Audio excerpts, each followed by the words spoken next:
was relieved when school started the next week. Students with new notebooks and sharpened pencils in hand ambled about the courtyard, kicking up dust, chatting in groups, waiting for the class captain's whistles.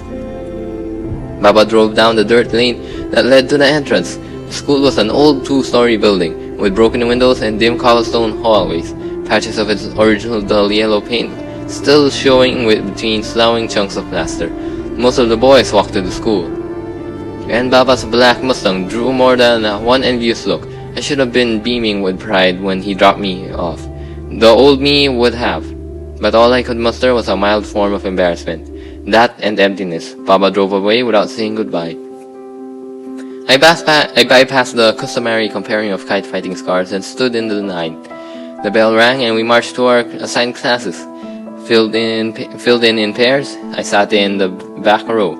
As the Farsi teacher handed out our textbooks, I prayed for a heavy load of homework. School gave me an excuse to stay in my room for long hours, and for a while it took my mind off what happened that winter, what I had let happen. For a few weeks, I preoccupied myself with gravity and momentum, atoms and cells, the Anglo-Afghan wars, instead of thinking about Hassan and what had happened to him. But always my mind returned to the alley, to Hassan's brown corduroy pants lying on the bricks, to the droplets of blood staining snow dark red, almost black. One sluggish, hazy afternoon early that summer, I asked Hassan to go up the hill with me. Told him I wanted to read him a new story I had written. He was hanging clothes to dry in the yard, and I saw his eagerness in the hurried way he finished the job. We climbed the hill, making small talk. He asked about school, what I was learning, and I talked about my teachers, especially the mean math teacher who punished talkative students by sticking a metal rod between their fingers and then squeezing them together. Hassan winced at that. I said he hoped I'd never have to experience it. I said I'd been lucky so far, knowing that luck had nothing to do with it. I had done my share of talking in class too, but my father was rich and everyone knew him, so I was spared the metal rod treatment. We sat against the low cemetery wall, under the shade thrown by the pomegranate tree. In another month or two, crops of scorched yellow weeds would blanket the hillside. But that year, the spring showers had lasted longer than usual, nudging their way into early summer, and the grass was still green. Peppered with tangles of wildflowers below us was Zira Akbar Khan's white-walled, flat-topped houses gleamed in the sunshine. The laundry hanging on clothesline in their yards, steered by the breeze to dance like butterflies. We had picked a dozen pomegranates from a tree. I unfolded the story I'd brought along, turned to the first page and put it down. I stood up and picked up an overripe pomegranate that had fallen to the ground. "What would you do if I hit you with this?" I said, tossing the fruit up and down. Hassan smiled wilted. He looked older than I'd remember. No, not older. Old. Was that possible? Lines had etched into his tanned face and creases framed along his eyes, his mouth. I might as well have taken a knife and carved those lines myself. "What would you do?" I repeated. The color fell from his face. Next to him, the stapled pages of the story I'd promised to read him fluttered in the breeze. I hurled the pomegranate at him. It struck him in the chest, exploded in a spray of red pulp. Hassan's cry was pregnant with surprise and pain. "Hit me back!" I snapped. Hassan looked from the stain on his chest to me. "Get up! Hit me!" I said. Hassan did get up, but he just stood there, looking dazed like a man dragged into the ocean by a riptide, when just a moment ago he was enjoying a nice stroll on the beach. I hit him with another pomegranate, in the shoulder this time. The juice splattered his face. "Hit me back!" I spat. "Hit me back, goddamn you!" I wish he would. I wish he'd give me the punishment I'd craved. So maybe I'd finally sleep at night. Maybe then things could return to how they used to be between us. But Hassan did nothing, as I pelted him again and again. "You're a coward," I said. "Nothing but a goddamn coward." I don't know how many times I hit him. All I know is that when I finally stopped, exhausted and panting, Hassan was smeared in red like he'd been shot by a firing squad. I fell to my knees, tired, spent, frustrated. Then Hassan did pick up a pomegranate. He walked toward me. He opened it and crushed it against his own forehead. "There," he croaked, red dripping down his face like blood. "Are you satisfied? Do you feel better?" I turned around and started down the hill. I let the tears break free, rocked back and forth on my knees. "What am I going to do with you, Hassan? What am I going to do with you?" But by the time the tears dried up and I trudged down the hill, I knew the answer to that question. And yes, so basically, Amir is undergoing the worst guilt trip of all, and facing a bunch of crises in his life. I turned 13 that summer of 1976. Afghanistan next to last summer of peace and anonymity. Things between Baba and me were already cooling off again. I think what started it was a stupid comment I made the day we were planting tulips about getting new servants. I regretted saying it, I really did. But I think even if I hadn't, our happy little interlude would have come to an end. Maybe not quite so soon, but it would have. By the end of the summer, the scraping of spoon and fork against the plate had replaced dinner table chat. And Baba had resumed retreating to a study after supper, and closing the door, I'd gone back to thumbing through Hafez and Khayyam, gnawing my nails down to the cuticles, writing stories. I kept the stories in a stack under my bed, keeping them just in case, though I doubted Baba would ever again ask me to read them to him. Baba's motto was about throwing parties was this: invite the whole world or it's not a party. I remember scanning over the invitation list a week before my birthday and not recognizing at least 3/4 of the 400 plus kakas and kalas who were going to bring me gifts and congratulate me for having lived to 13. Then I realized they weren't really coming for me. It was my birthday, but I knew who the real star of the show was. For days the house was teeming with Baba's hired help. There was Salahuddin, the butcher, who showed up with a calf and 2 sheep in tow. Refusing payment for any of the tree, he slaughtered the animals himself in the yard by a poplar tree. Blood is good for the tree. I remember him saying as the grass around the poplar soaked red. Men I didn't know climbed the oak trees with coils of small electric bulbs and meters of extension cords. Others set up dozens of tables in the yard, spread a tablecloth in each. The night before the big party, Baba's friend Del Muhammad, who owned a kebab house in Shar and now, came to the house with his bags of spices. Like the butcher, Del Muhammad, or Delo as Baba called him, refused payment for his services. Said Baba had done enough for his family already. It was Rahim Khan who whispered to me, as Delo marinated the meat, that Baba had lent Delo the money to open his restaurant. Baba had refused repayment until Delo showed up one day in our driveway in a Benz and insisted he wouldn't leave until Baba took his money. I guess in most ways, or at least in the ways in which parties are judged, my birthday bash was a huge success. I'd never seen the house so packed, guests with drinks in hands, and were chattering in the hallways, smoking in the stairs, leaning against doorways. They sat where they found space on kitchen counters, in the foyer, even under the stairwell.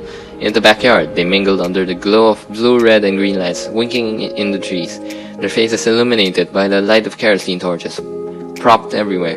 Baba had a stage built on the balcony that overlooked the garden and planted speakers throughout the yard. Ahmad Zahir was playing an accordion and singing on the stage over masses of dancing bodies.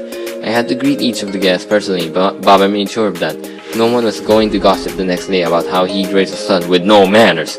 Kissed hundreds of cheeks, hugged total strangers, thanked them for their gifts. My face ached from the strain of my plastered smile.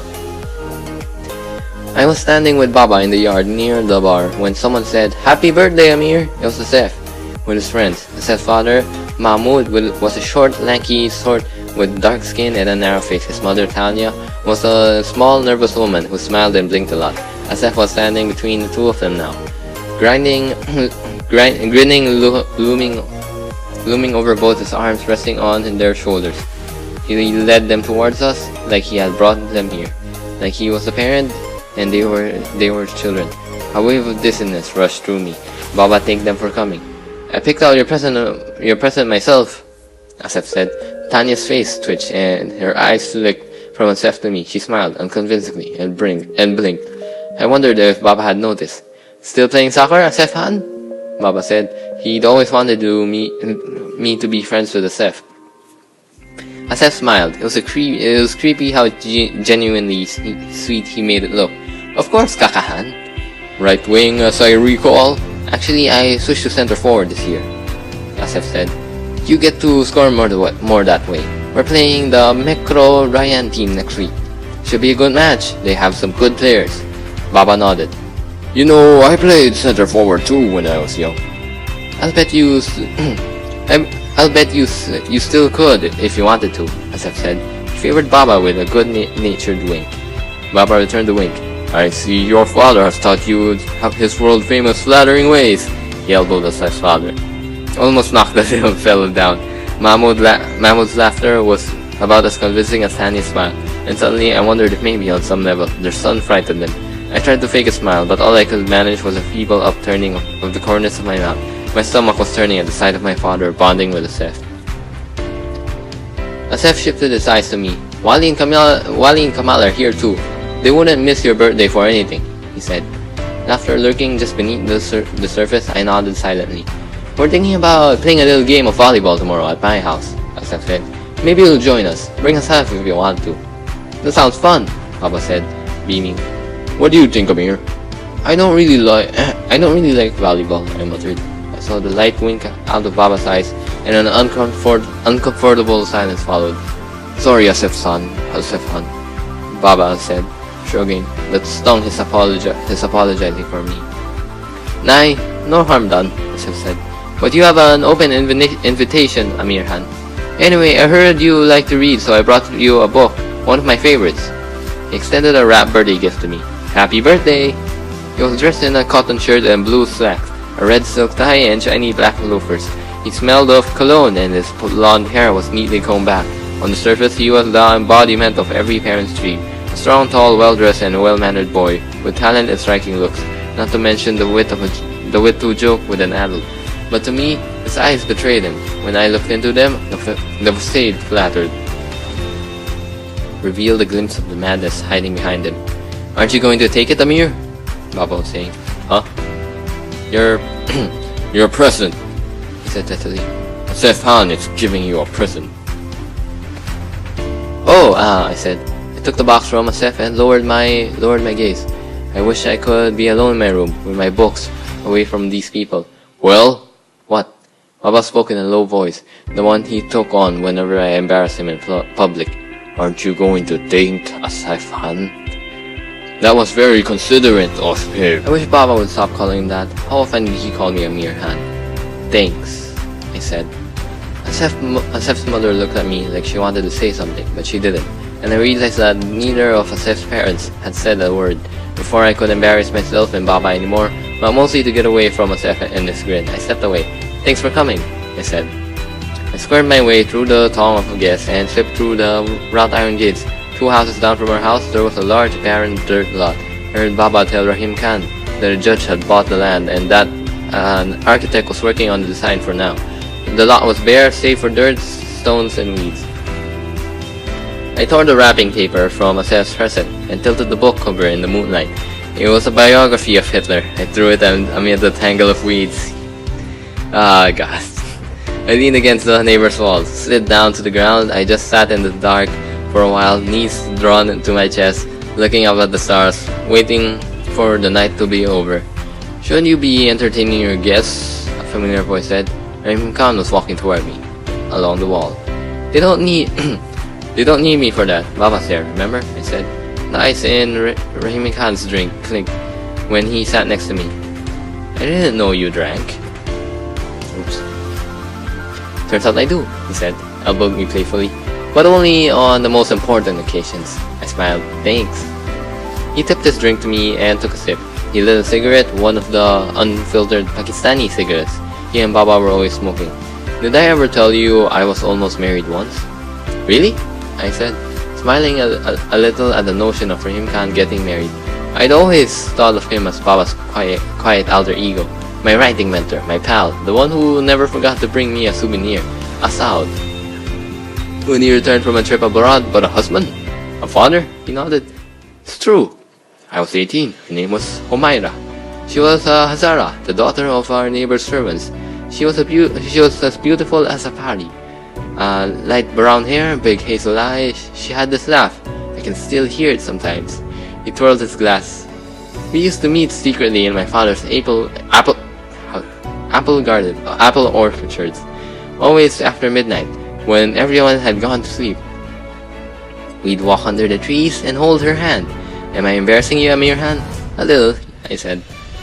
It won't kill you, he said, taking a nerve puff. Anyway, we had this fantasy. We'd have a great fancy wedding and invite family and friends from Kabul to Kandahar. I would build us a big house, white with a tiled patio and large windows. We would plant fruit trees in the garden and grow all sorts of flowers. Have a lawn for our kids to play on. On Fridays after namaz at the mosque, everyone would get together at our house for lunch, and we'd eat in the garden under cherry trees, drink fresh water from the well, then tea with candy as we watch our kids play with their cousins. Took a long gulp of his scotch. Cough. You should have seen the look on my father's face when I told him. My mother actually fainted. My sister splashed her face with water. They fanned her and looked at me as if I had slit her throat. My brother Jalal actually went to fetch his hunting rifle before my father stopped him. Rahim Khan barked a bitter laughter. It was Humaira and me against the world. And I'll tell you this, Amir Khan. In the end, the world always wins. That's just the way of things. So what happened?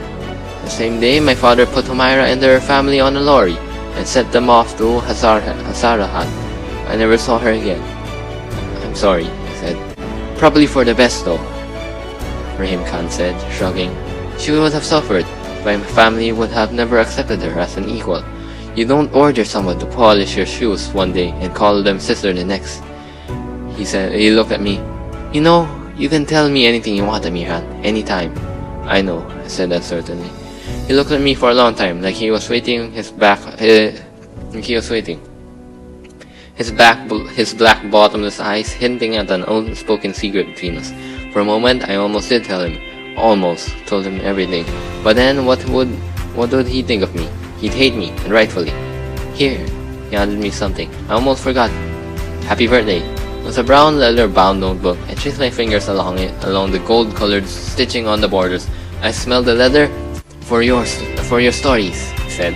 I was going to thank him when something exploded and bursts of fire lit up in the sky. Fireworks!